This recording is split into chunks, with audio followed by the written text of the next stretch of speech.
Hello everyone, I'm your teacher Harjeet, and today we will see the remaining chapter. The starting point of many biological need is an imbalance in the psychological condition of our body. जो हमारी biological needs होती हैं उनका बहुत के पीछे का बहुत रीज़न हमारी साइकोलॉजिकल कंडीशंस भी होती हैं. Our body tries to maintain a state of balance called homeostasis. हमारी बॉडी ट्राई करती है बैलेंस करने का हमारी स्टेट को, उसको होमोस्टेसिस बोला जाता है. This balance is very crucial. ये बैलेंस बहुत इंपॉर्टेंट होता है हमारी बॉडी के लिए. तो इसको हम एक एग्जांपल से समझते हैं कि मान लो हमें भूख लगी है और उसी टाइम पर हम सैड फील करते हैं. तो सैड फील करना एक साइकोलॉजिकल कंडीशन हो गई और भूख फील करना एक बायोलॉजिकल कंडीशन हो गई. तो दोनों जब एक साथ होने लगती है तो एक इम्बैलेंस क्रिएट होता है. अब हमारा ब्रेन क्या करेगा, बैलेंस क्रिएट करने की कोशिश करेगा. बैलेंस कैसे क्रिएट करने की कोशिश करेगा, वो हमारी बॉडी में हार्मोन्स रिलीज़ करेगा.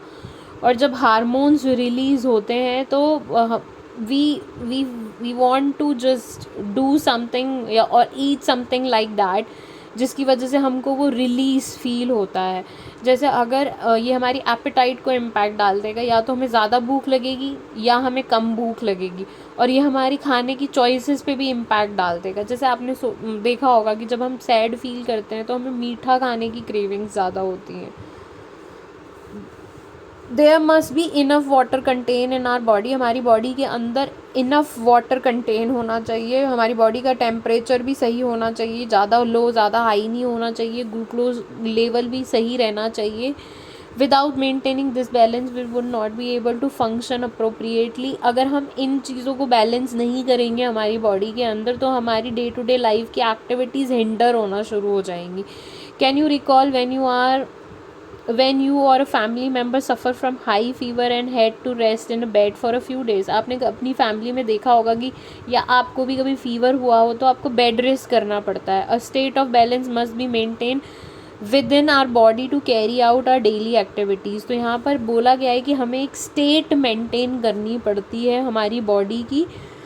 और वो क्यों मेंटेन करनी पड़ती है स्टेट, ताकि आप रोज़मर्रा की एक्टिविटीज़ को कर सको. वाई डू वी ईट और फील हंग्री. हम क्यों हंग्री फील करते हैं और हम क्यों खाते हैं. There are several factors involve in the hunger need.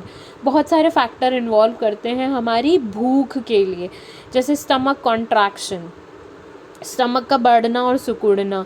Hunger पंग्स, पेट में चूहे दौड़ना. Indicates that the stomach is empty. ये इंडिकेट करता है कि हमारा स्टमक खाली है. And low level of glucose and protein in the blood make us hungry. अगर ग्लूकोज का और प्रोटीन का लेवल हमारी बॉडी में कम हो जाता है तो हम हंग्री फील करते हैं. When you reach home, अगर आप घर पर पहुँचे और घर पर पहुँचते हुए खाने की अच्छी सी खुशबू आ रही है या आपकी फेवरेट डिश की खुशबू आ रही है तो you feel hungry. Many factors work together to make us feel hungry. बहुत सारे फैक्टर्स एक साथ काम करते हैं हमें हंग्री फील करवाने में, जिसमें हमारा पूरा एनवायरनमेंट भी इंक्लूड है. It is it is interesting that you can go hungry for long period of time. ये बहुत ही इंटरेस्टिंग बात है कि आप बहुत लंबे टाइम तक भूखे रह सकते हो लेकिन आप बिना पानी पिए नहीं रह सकते हो. We feel thirsty because we lose water content due to a perspiration, breathing and urination. हम थर्स्टी क्यों फील करते हैं, क्योंकि हम पसीने के थ्रू अपने पानी को लूज़ करते हैं, ब्रीथिंग के थ्रू लूज़ करते हैं पानी को, और दूसरा यूरिनेशन के थ्रू लूज़ करते हैं जब हम यूरिन पास करते हैं. ये 3 कंडीशन में हम पानी को अपनी बॉडी से लूज़ करते हैं. इसीलिए हमें पानी ज़्यादा पीने की ज़रूरत होती है. Influence of culture and environment on primary needs. Do you know that our biological needs such as hunger are influenced by environment factor? क्या आपको पता है कि हमारी जो biological need है जैसे कि hunger, ये influence होती है environment से. Often we are likely to feel hungry because of number of reasons. हमें भूख लग सकती है बहुत सारे रीजंस की वजह से. Then due to a low glucose level in the blood. हमारे ब्लड में अगर ग्लूकोज लेवल कम है. Environmental factor that have an effect on hunger and eating are. कुछ फैक्टर्स जो एनवायरनमेंट से जुड़े हुए हैं जो हमारी हंगर पर इफ़ेक्ट डालते हैं, वो है learn liking and habits. For example learn liking and habits, जो हमने लर्न किया है, हमारी लाइकिंग जो है और हमारी जो हैबिट्स हैं। A person who enjoy having pizza will want to eat even in if not hungry. सभी बच्चों को पिज़्ज़ा बहुत पसंद होता है, इवन तो एडल्ट्स को भी पिज़्ज़ा बहुत पसंद होता है। तो ये हमारी लाइकिंग के अंदर आता है। और ये हैबिट कैसे बन जाता है, अगर हमें इसका टेस्ट पसंद आना शुरू हो जाता है तो हम पिज़्ज़ा खाना प्रेफर करते हैं। Stress can lead to eating. For example examination stress make some students eat more than is require. Stress हमें लीड करता है बहुत ज़्यादा खाने की तरफ। जो ओबीज़ होते हैं, मोटे होते हैं, उनमें स्ट्रेस ज़्यादा होता है। वो या तो स्ट्रेस हमें कम, हमारी एपेटाइट को कम कर देगा या हमारी एपेटाइट को ज़्यादा कर देगा। एपेटाइट ज़्यादा होते ही इंसान में मोटापा आने लग जाता है और एपेटाइट कम होते ही वो लीन होना शुरू हो जाता है। जैसे एग्ज़ाम का स्ट्रेस है जिसकी वजह से स्टूडेंट्स जो होते हैं वो ज़्यादा खाना शुरू कर देते हैं। External clues such as when it is dinner time. कुछ क्लूज़ होते हैं जो हमें बाहर से मिलते हैं, जैसे हमें पता होता है पर्टिकुलरली इस टाइम पे डिनर होने वाला है और मम्मा जब कॉल करती है आपको डिनर के लिए तो आप हंग्री फील करना शुरू कर देते हो। जो स्मेल है वो भी हमें हंग्री फील करवाती है। या फूड का अपीयरेंस जो होता है, जैसे हम किसी बेकरी शॉप पर जाएं, हमें भूख नहीं भी होगी क्योंकि वो इतना डेकोरेटेड होती हैं तो हमें उसको खाने की इच्छा होती है। Dietary restraints. If the doctor has advised a patient to avoid sweet foods, there may be an increased desire to eat sweets. जैसे शुगर का पेशेंट होता है, अगर उसको रोका जाए कि शुगर मत खाओ, मिठाई मत खाओ, तो उसको ज़्यादा क्रेविंग्स होती है। जिसके लिए मना किया जाता है वही खाने की ज़्यादा हमारा माइंड डिमांड करता है। अब बात करते हैं सेकेंडरी नीड्स के बारे में। Secondary needs lead to psychological और सोशल मोटिव्स।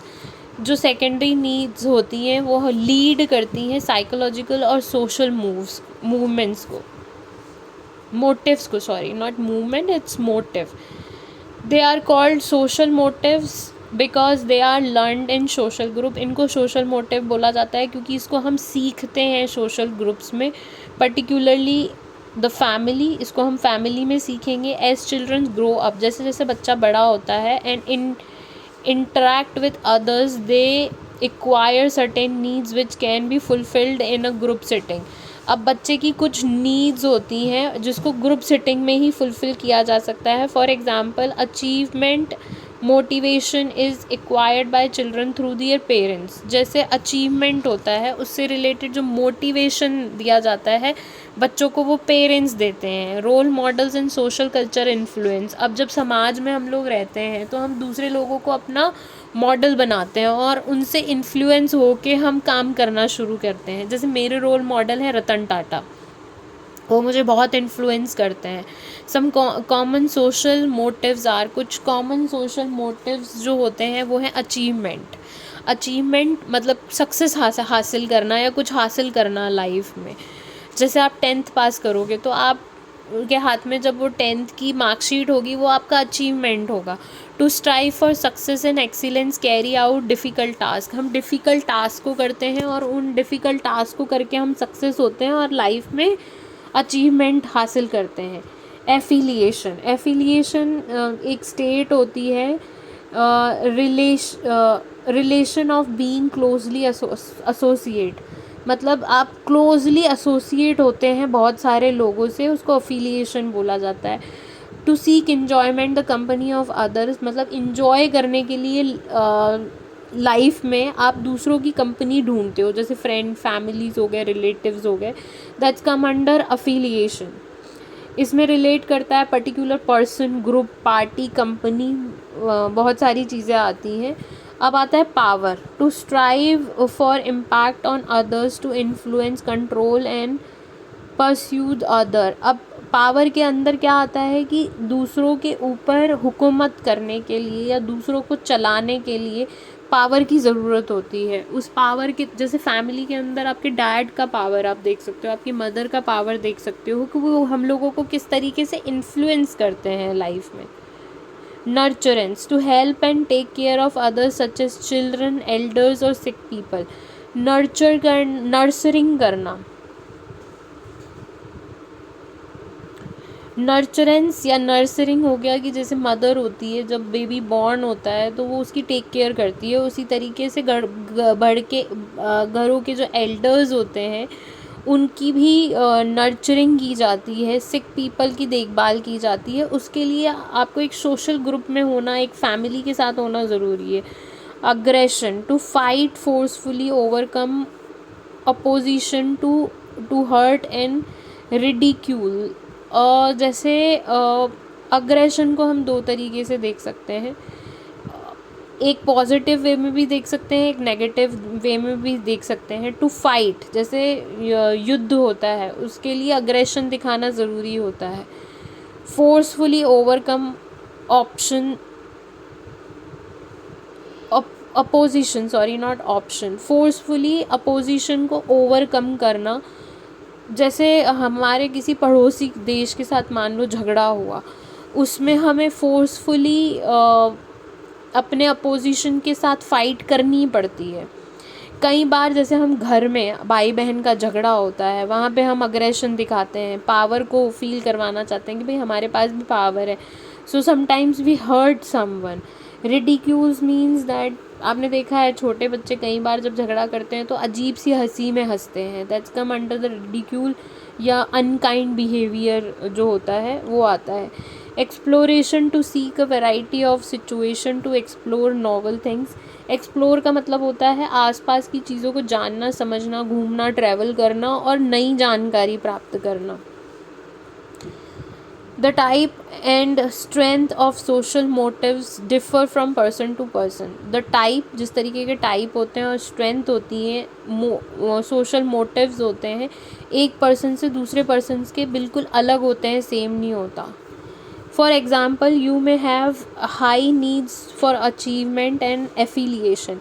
अब किसी इंसान के अंदर हाई नीड्स हो सकती हैं, अचीवमेंट यानी कुछ हासिल करना, अफिलिएशन जुड़े रहना। Whereas our friends could have moderate need for achievement and low need of affiliation. अब जो कोई और है उसकी जो नीड हो सकती है, उसकी मान लो हाई नीड तो अचीवमेंट है, लेकिन उसको रिलेशन वगैरह, फ्रेंड्स वगैरह से कोई लेना देना नहीं है। और you could have a high need of affiliation, और मान लो कि किसी के अंदर हाई नीड है एफिलिएशन की, भाई मेरे को फ्रेंड्स के साथ रहना है, घूमना है, and your friends high need of exploration, और आपके फ्रेंड जो है उसकी हाई नीड क्या है, एक्सप्लोर करना दुनिया को। तो जो सोशल मोटिव्स होते हैं हर इंसान के अलग अलग होते हैं और वो उससे ड्राइव होता है। Mother Teresa's concern for the, जिसको हम यहाँ पर देख सकते हैं कि जो मदर टेरेसा थी उनका कंसर्न क्या था, सिक पीपल्स की हेल्प करना। मेड हर ओपन, और उन्होंने क्या किया, मिशनरीज ऑफ चैरिटी को ओपन किया इन 1950।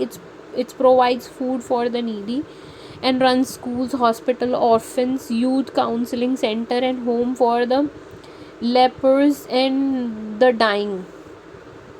मदर टेरेसा जो थी, उन्होंने जब समाज को देखा तो उनको मोटिव किया पुअर लोगों ने, मोटिवेशन की वजह से उन्होंने मिशनरीज ऑफ चैरिटी को ओपन किया 1950 में, जहाँ पे लोगों को फूड प्रोवाइड किया जाता है, स्कूल रन होते हैं, हॉस्पिटल रन होते हैं, अनाथ बच्चों को रखा जाता है, काउंसलिंग करी जाती है, जिनको लेप्रस है, लेप्रस एक बीमारी होती है, एंड द डाइंग, जो मरने की कंडीशंस में होते हैं, उनकी देखभाल की जाती है। Mother Teresa work has touch the lives of thousand of people.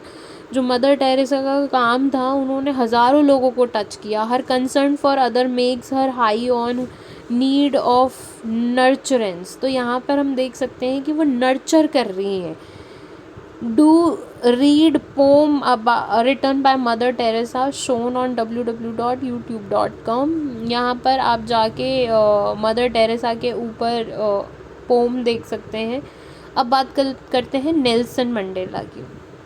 Dedicated himself to the struggle of African people and was imprisoned for 27 years before he achieved freedom for his people.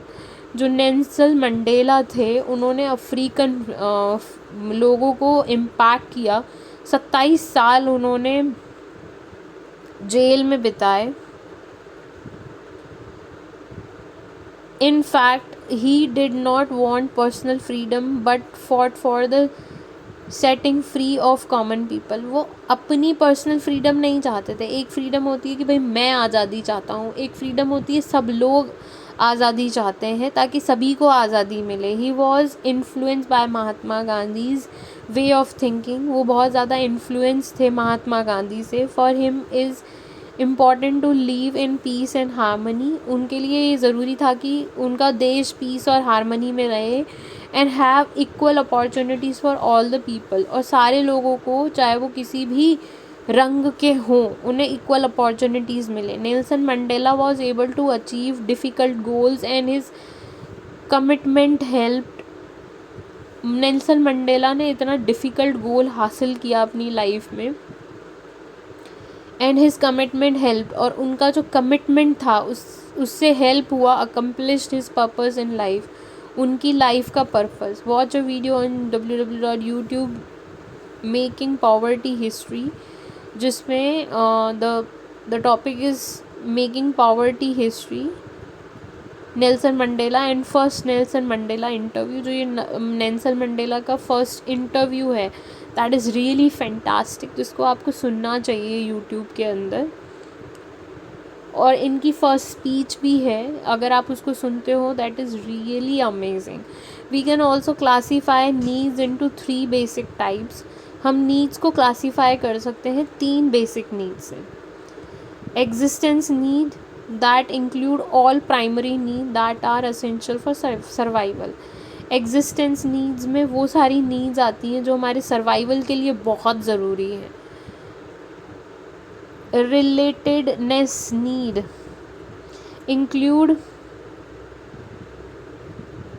include safety, belongings, esteem and other social relationship need.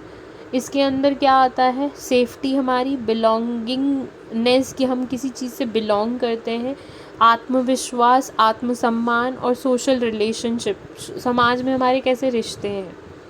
And growth needs include those aspects that help people to develop their full potential, कि इंसान अपनी पूरी skills को develop कर पाए. This is important to understand that biological and psychological need do not work in isolated. Biological और psychological need अलग अलग काम नहीं करती हैं, वो एक साथ काम करती हैं. They influence each other and determine human behaviour.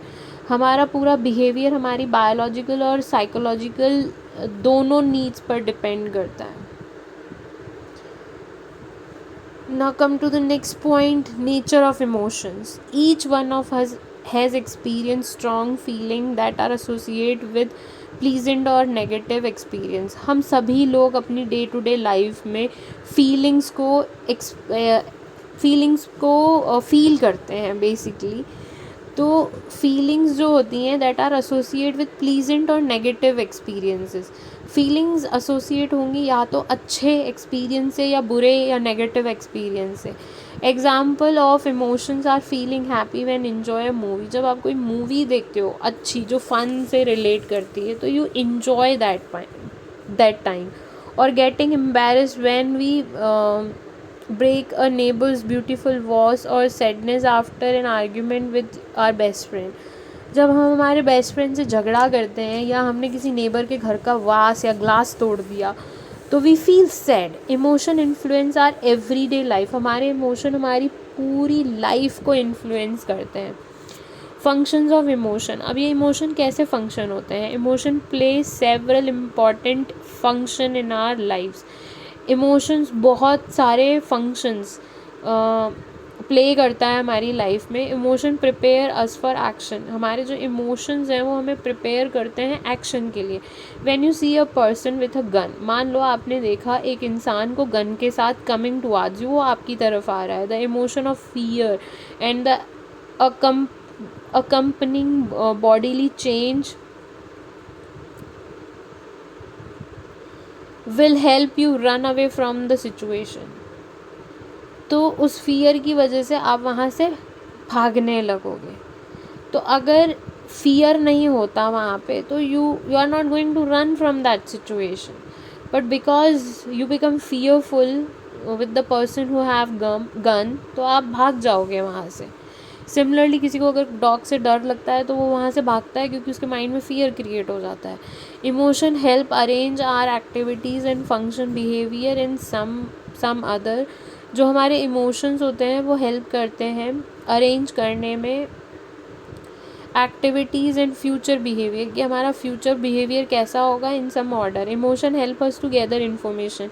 Emotion हमारी हेल्प करते हैं इन्फॉर्मेशन को गैदर करने में. And increase our chance of making the right response in the future. और इंक्रीज़ कर देता है हमारे बिहेवियर में चेंजेस को, ताकि हम फ्यूचर में राइट रिस्पॉन्सेस दे सकें. When a person threatens us, we will try to avoid meeting that person out of fear. अगर हमें कोई धमकी देगा तो हम उस इंसान से मिलने नहीं जाएंगे, maybe because of the fear. Positive emotion can act as reinforcement such as waiting to repeat an action which brought us praise and joy. जो हमारे पॉजिटिव इमोशंस होते हैं वो रीइंफोर्समेंट की तरह एक्ट करते हैं. As waiting to repeat an action, वो वेट करते हैं कि कोई एक्शन रिपीट किया जाए. Which brought us praise and joy, जिसकी वजह से हमें प्रेज और जॉय मिले. Emotion help us interact effectively with others. जो इमोशंस होते हैं वो हेल्प करते हैं हमारी दूसरों के साथ इफ़ेक्टिवली इंटरैक्ट करने में. When we show our emotions, other people watching them may come to be familiar with our way of behaving and know how we are likely to act again in the future. When we show our emotion, जब कोई घटना होती है उसमें जब हम हमारे emotions को शो करते हैं, other people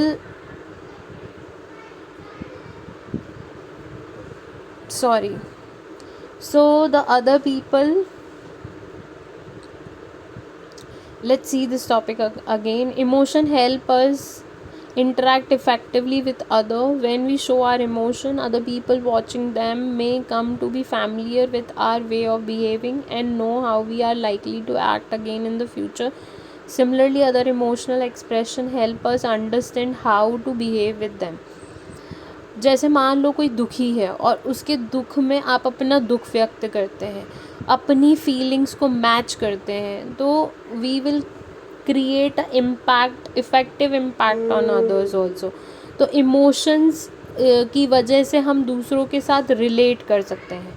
Now here is the activity. In column A are some situation which we all go through. In column B are emotions we might experience in the situation. You had fight with your best friend. तो serow and sadness feel करेंगे हम लोग.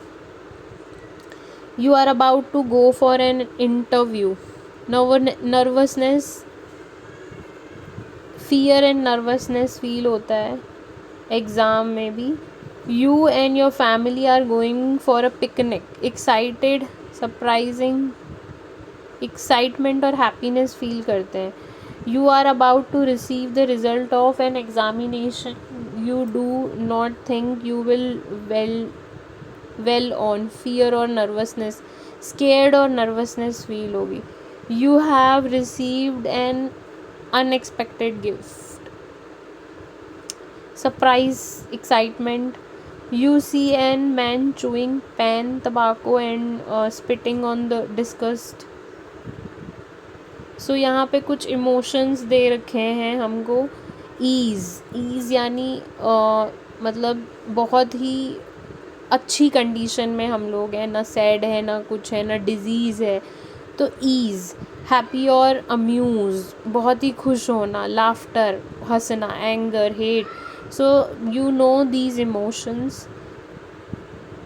इन emotions के through हम express करते हैं अपने आप को. Components of emotions. Emotion has three basic components as part psychological changes. When a person feels an emotion, certain changes take place in our body such as increase in heart rate. अगर हमारी body में जब emotions change होते हैं तो increase होता है हमारी हार्ट रेट में, ब्लड प्रेशर में, हमारी प्यूपिल साइज़, आँखों की साइज़ में इज़ इंक्रीज, हमारी आँखों की साइज़ इंक्रीज़ हो जाती है. पर्सपेरिएशन, हमारे स्वेटिंग होना शुरू हो जाता है. जब कोई फियर होता है तो हमें स्वेट होता है. Breathing is faster and the mouth में बिकम ड्राई, हमारा मुंह ड्राई हो जाता है अगर फियर आ जाता है या कुछ डर पैदा हो जाता है. Thinking about the last time when you went to the examination centre to write your exam or when you were angry at your younger brother. मतलब कभी आपका झगड़ा हुआ हो अपने भाई से या आप एग्ज़ाम देने के लिए गए हैं, हाथों में कैसे स्वेटिंग होने लगती है. You may have experience these bodily changes. तो आपने बॉडीली चेंजेस को एक्सपीरियंस किया होगा. इसको फिज़िकल चेंजेस बोलते हैं. दूसरा है behavioural changes and emotional expression, refers to the outward and noticeable sign of what a person is feeling. ये वो साइन होते हैं जो बाहर बॉडी में दिखाई देते हैं. दिस इंक्लूड फेशियल एक्सप्रेशन, आपके मुंह पे कैसा एक्सप्रेशन आता है, कैसे बॉडी पोस्चर में वो बैठा हुआ है. जेस्चर विद द हैंड, कैसे जेस्चर्स दे रहा है हैंड से. रनिंग अवे, किसी भी सिचुएशन से भाग रहा है. स्माइल कर रहा है, फ्रॉनिंग करता है, स्लम्पिंग कर रहा है. इन अ चेयर पे क्या कर रहा है, फिजिटिंग करना. ये सारे बिहेवियर्स जो होते हैं वो इमोशनल अनस्टेबिलिटी को दिखाते हैं. The 6 primary emotions in facial expression are fear, anger, sadness, surprise, disgust and happiness. ये इमोशंस फेस पे पूरे दिखाई देते हैं. This means that these emotion are easily recognise in people from all over the world. ये universal emotions होते हैं. दुनिया के किसी भी कोने में फेस को देखकर आप उनके इमोशंस को पहचान सकते हैं. तो face emotions is also a language जिसको पढ़ा जाता है. Emotional feelings. Emotions also include the personal individual feelings. We can label the emotion felt as. जब हम इमोशंस को फील करते हैं पर्सनली, इंडिविजुअली, तो हम लेबल ऐसे करते हैं इमोशंस को कि आई एम फीलिंग हैप्पी, आज मुझे बहुत अच्छा लग रहा है. I am very sad, I am angry, छी कितनी गंदी बदबू आ रही है, सो ऑन. तो लेबलिंग ऑफ अ फीलिंग, जब हम लेबल करते हैं फीलिंग को, is shape by past experience. वो शेप्ड होती है हमारे पास्ट एक्सपीरियंस से. And the culture and the belonging, जहाँ से हम बिलोंग करते हैं वहाँ से. On seeing a person with a sick in or her hand, we may run away prepare ourself to flight. Whereas if a well-known singer is in your neighborhood, you will go to the place to hear him sing your favorite song. तो we may run away और prepare ourself to fight. या तो हम run away करेंगे, अपने आप को prepare करेंगे फाइट करने से. हमारे इमोशंस ही हमें प्रिपेयर करते हैं. Whereas if a well known singer, मान लो एक वेल नोन सिंगर है आपकी घर के पास में ही रहता है, यू विल बिकम एक्साइटेड और या तो आप उसके घर पे जाओगे अपना फेवरेट गाना सुनने के लिए. नेक्स्ट है कॉग्निशन और understanding of the situation is the most important part of emotional experience. किसी भी सिचुएशन में क्या क्रिएट हुआ है उसको समझना, ये पार्ट होता है इमोशनल एक्सपीरियंस का. Some psychologist feel that we think and then feel. पहले हम सोचते हैं फिर हम फील करते हैं. पहले आपने कुछ सोचा, मान लो आपने दिमाग में सोचा कि आपका एक्सीडेंट होने वाला है, और सोचने के बाद जब एक फीलिंग क्रिएट होगी तो आपकी बॉडी उसको फील करना शुरू कर देगी. While others behaviour that are emotion reactions are so fast. हमारे जो इमोशनल रिएक्शंस होते हैं वो अगर ऑटोमेटिक मोड में होते हैं वो बहुत फास्ट होते हैं. That thinking about the situation does not arise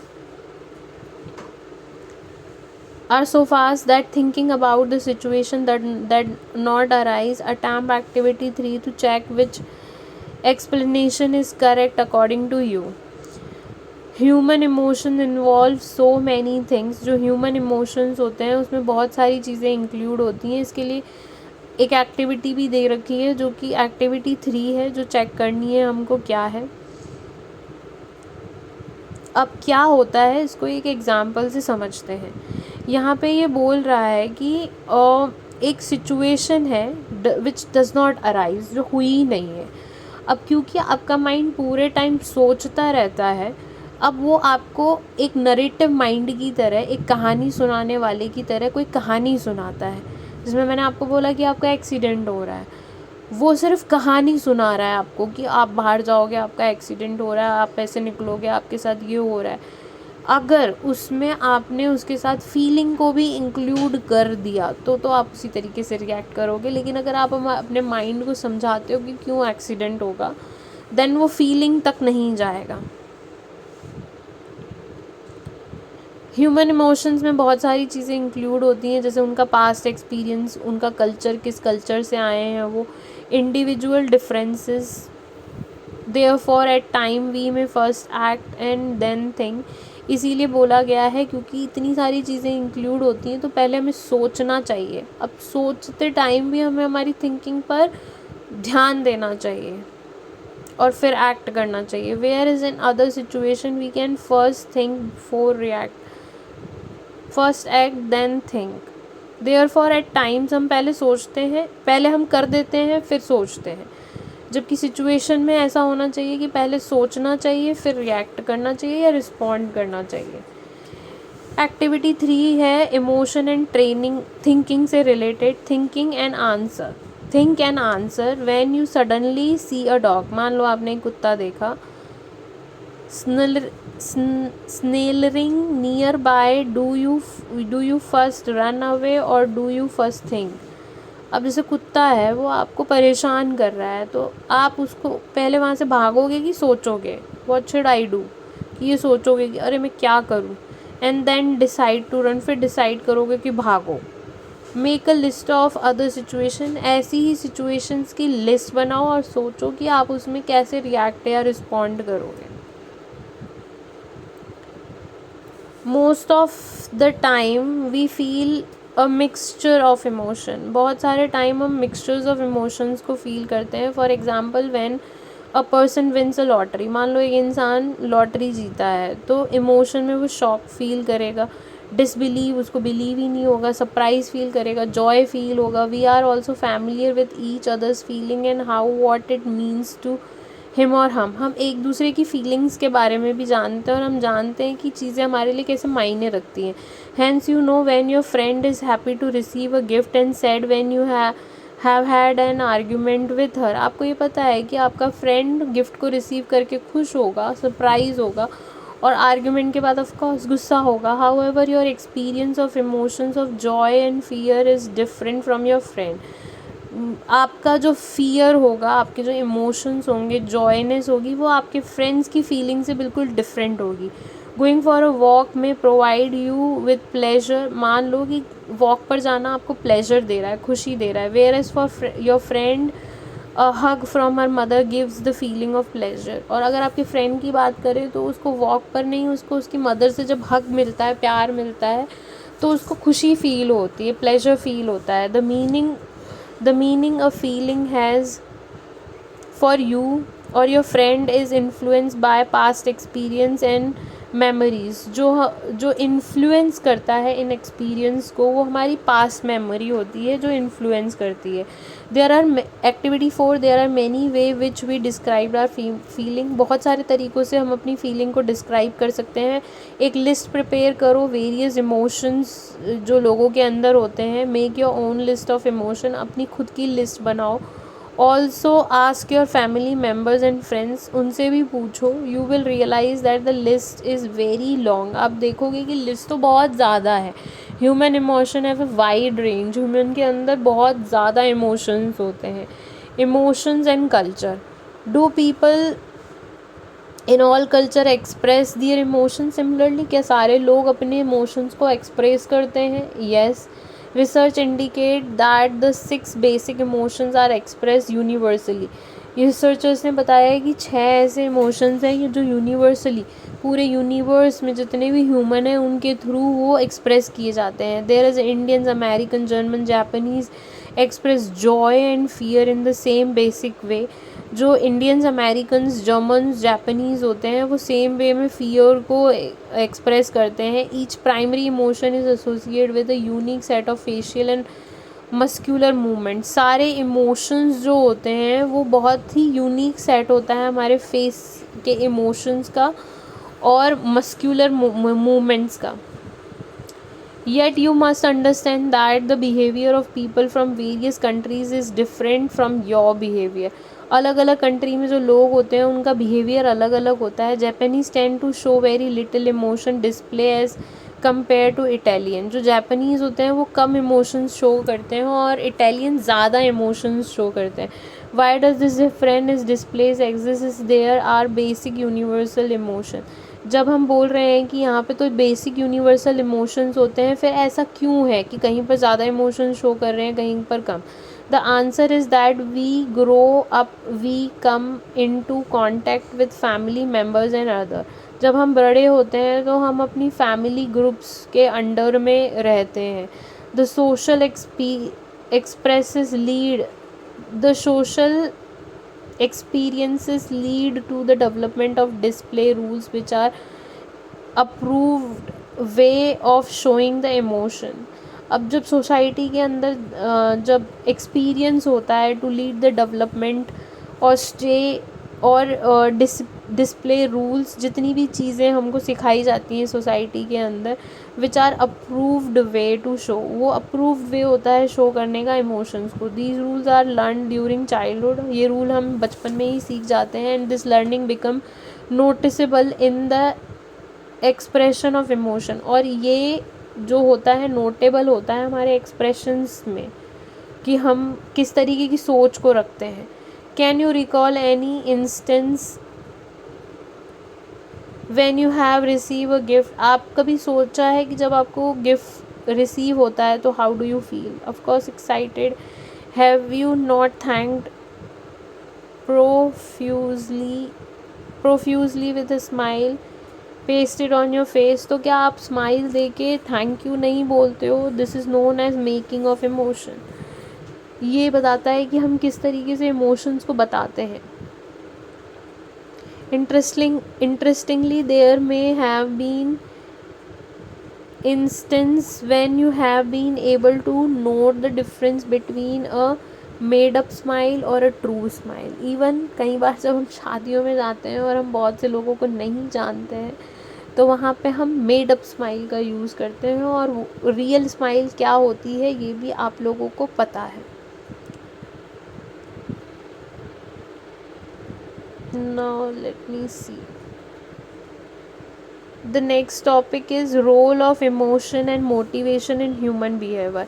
Can you imagine a situation when you are about to appear for an important examination or are going to receive a prize for securing the first position in the class and you do not feel anything. क्या आपने कभी देखा है कि आपको कुछ मतलब appear होना है एग्ज़ामिनेशन में या आप प्राइज़ रिसीव करने वाले हैं फर्स्ट पोजीशन के लिए, तो आपको कुछ फ़ील नहीं होता. ऑफ कोर्स होता है फीलिंग, बहुत सारी फीलिंग होती है उस टाइम पे. और you are walking along down a dark street in midnight. आप रात के 12 बजे किसी अंधेरी जगह से जा रहे हैं and someone is following you. कोई आपको फॉलो कर रहा है and again you are not feeling anything, तो आपको कुछ फील नहीं होगा. Absence of not being motivated to do something and absence of feeling is likely to make us act in a robotic function. अगर हम absence of not being motivated to be something, अगर हम किसी चीज़ से motivate नहीं है और absence of feeling, अगर हमारी बॉडी में फीलिंग एब्सेंस है, is only going to make us robotic function. वो हमें रोबोट बना देगी. We have tried to understand motivation and emotion as two distinct concept. हमने दो अलग कॉन्सेप्ट को यहाँ पे सीखा, मोटिवेशन और इमोशन. इन रियल लाइफ, अगर हम रियल लाइफ की बात करें, बोथ आर क्लोजली रिलेटेड. दोनों ही क्लोजली रिलेटेड हैं and connected and spreading the two concept, separating, not spreading, that separating the two concept is a difficult task. दो concept को अलग अलग सीखना बहुत बड़ा डिफ़िकल्ट टास्क होता है. In this unit you have learn that along with motivation we also feel our experiences. हमने यहाँ पे इस चैप्टर में सीखा कि मोटिवेशन को फील करना ही नहीं, हम हमारे इमोशंस को भी फील करते हैं. हम मोटिवेशन ही लर्न नहीं करते हैं, हम इमोशंस को भी सीखते हैं. In the example provided above, the act of studying long hours and the experience of success provide you with a sense of achievement and happiness. In the example, जो example हमको provide किया गया है ऊपर, the act of studying, जिसमें act दिया गया है study का long hours तक, and to experience of success, और दूसरा क्या है success को experience करना, provide you with sense of achievement, वो आपको एक सेंस ऑफ अचीवमेंट देता है, हैप्पीनेस देता है. The emotional feel of love and affection your parents have towards you also motivate them to create for you. जो पेरेंट्स का प्यार होता है वो भी हमें अफेक्ट करता है और आगे बढ़ाता है टू क्रिएट समथिंग. तो that of a love one bring on the emotions of sadness. अगर किसी की प्यारे की, हमारे डियो वन की डेथ हो जाए, whereas we experience anger at being treated unfairly, और जब हमें अनफेयर ट्रीट किया जाता है तो हम तब भी दुखी होते हैं. Emotions not only motivate us, emotional ना केवल हमको मोटिवेट करते हैं, they also indicate the reason of motivation, वो मोटिवेशन के रीज़न को भी बताते हैं. They play an important role in our life. Emotions और मोटिवेशन का बहुत इम्पॉर्टेंट रोल होता है हमारी लाइफ में. Hence your motivation is also accompanied by emotions. हम मोटिवेशन रिलेट करता है इमोशंस के साथ. Any situation that bring about a strong emotion is likely to motivate you to either repeat it or to avoid it. कोई situation के अंदर जब कोई स्ट्रॉन्ग इमोशन आता है, वो स्ट्रॉन्ग इमोशन हमें मोटिवेट करता है और रिपीट करता है उस चीज़ को करने में. Thus both motivation and emotion are force that push you towards action. Motivation emotion एक फोर्स है जो आपको एक्शन की तरफ पुश करता है. पावर और approval that accompanied by emotional reactions of satisfaction. Power और approval accompanied by emotion, accompany करता है emotions को, और एक तरीके का सेटिस्फैक्शन फील करते हैं हम, जॉय और प्राइड फील करते हैं. It can be said that, ये बोला गया है, both motivation emotions move, activate and help control and plan human behaviour. जो मोटिवेशन और इमोशन होता है वो हेल्प करता है मूव करने में.